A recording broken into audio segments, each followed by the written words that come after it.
Shalom, saudara-saudara sesama orang percaya di dalam Tuhan Yesus Kristus.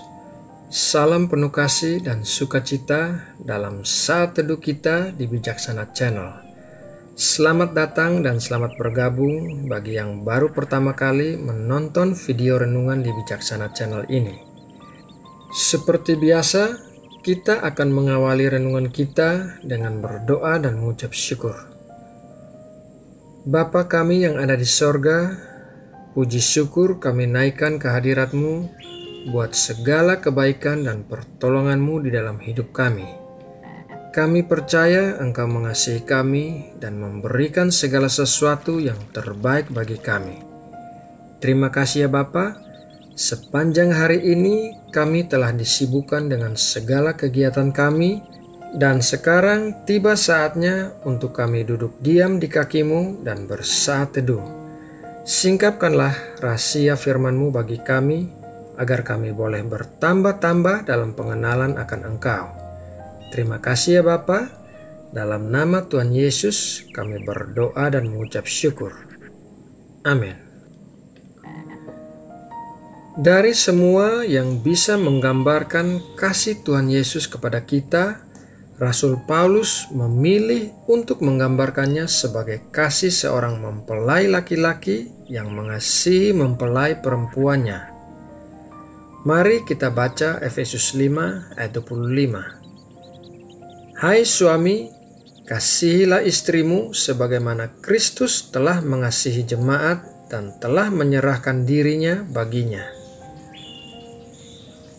Awal mula penggambaran tentang umat Allah sebagai mempelai perempuan dan Allah mengasihi mereka seperti seorang mempelai laki-laki bermula dalam kitab Hosea. Di kitab itu digambarkan secara profetik tentang pernikahan Hosea dengan seorang perempuan pesinah bernama Gomer yang berbicara tentang kesetiaan Allah kepada umatnya, bahkan ketika umatnya berlaku tidak setia. Penggambaran tentang pernikahan ini berlanjut sampai kitab Wahyu, di mana Tuhan Yesus mengenakan jubah putih menunggang seekor kuda putih untuk menikahi mempelainya yang juga mengenakan jubah putih. Lebih lanjutnya, Rasul Paulus mengajarkan kepada kita bahwa ada 5 cara Tuhan Yesus mendemonstrasikan kasih-Nya bagi kita. Yang pertama, sebagai kepala. Tuhan Yesus mengambil dosa yang adalah kesalahan kita dan menjadikan hal itu sebagai tanggung jawab-Nya. Dengan mati menggantikan kita bagi dosa-dosa kita, Tuhan Yesus mengambil hukuman kita. Sebenarnya ini berarti bahwa Allah tidak akan pernah menghukum mereka yang ada di dalam Kristus.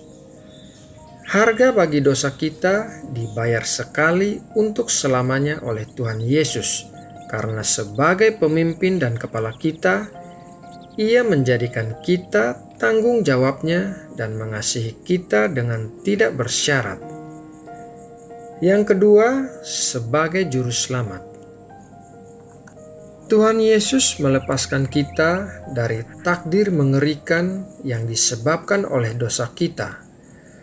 Dosa membawa kematian dalam kesehatan, sukacita, persahabatan, keluarga, dan lain sebagainya. Dan suatu hari nanti, kita akan mati secara fisik oleh karena dosa.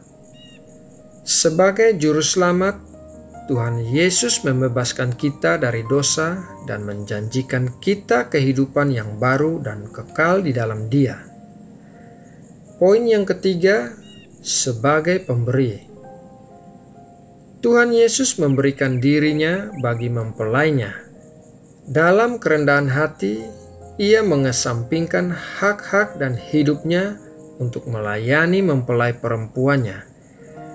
Hari ini Tuhan Yesus tetap sama dan terus memberikan dirinya dengan berkelimpahan bagi kebaikan kita. Yang keempat adalah sebagai pengudus dan pembasuh. Tuhan Yesus bersabar dengan kita dan tidak menyerah dengan kita. Ia selalu berusaha membuat kita menjadi semakin kudus. Tuhan Yesus menguduskan kita, membasuh kita, dan memiliki harapan bagi kita.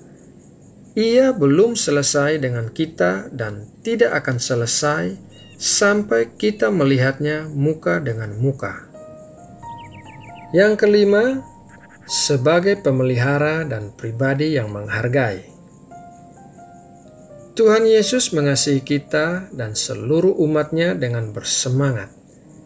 Ia terus-menerus menyingkapkan kepada kita melalui firman-Nya tentang area-area di mana Ia rindu menolong kita bertumbuh dan berubah. Ia melakukan hal ini dengan penuh kasih dan meletakkan hidupnya di dalam kita melalui Roh Kudus. Kasih Tuhan Yesus adalah satu-satunya kasih yang sempurna untuk memenuhi kerinduan kita yang mendalam. Saudara yang terkasih, demikianlah renungan malam ini, dan kiranya kasih Tuhan Yesus menyentuh hati kita semua malam ini, dan kita merasakan betapa besar kasih-Nya sehingga Ia menyerahkan segalanya termaksud nyawanya bagi kita. Mari kita akan berdoa untuk menutup renungan ini.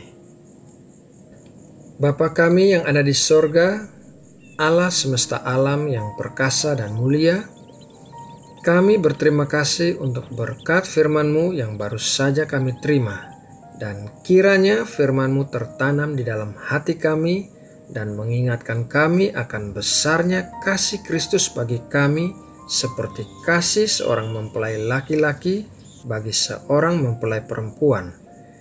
Terima kasih Tuhan, setelah kami bersaat teduh, kami akan beristirahat, dan kami mohon Engkau memberkati tidur kami sepanjang malam, dan lindungilah kami terhadap hal-hal yang jahat, orang-orang yang jahat, dan roh-roh yang jahat. Kiranya damai sejahtera-Mu melingkupi hati dan pikiran kami. Malam ini kami bawa juga Indonesia dalam doa kami. Bapa, berkatilah Indonesia dan pulihkanlah negeri kami. Terima kasih Bapa, dalam nama Tuhan Yesus Kristus kami berdoa dan mengucap syukur. Amin.